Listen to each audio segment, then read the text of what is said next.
libo lang pala ang kalamangan na pinangahawakan ng Team Liquid. Kaso for Aurora, malaking factor to 3K na to kasi Ala ka. teka lang, Sanford!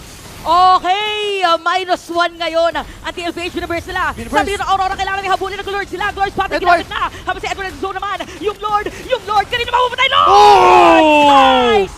Smiling Demon! Pero nga lang may teamfight Talon? na gagawin. AOG for Renner J. At unti-unting mawawala dito mga players na Nahatak! TLPH. Shoot! Against Oheb! Nakabawi na ngayon. Double kill for the next standard! Hindi pa tapos sa pagragasa ang Aurora. Nakuha na nila yung Lord, nakapatay pa sila ng dalawa. And with that, nare-regain na nila yung control. Ito yata yung power spike na inaabangan nila. Nararamdaman na natin. Okay, grabe yung mga pitik na ngayon.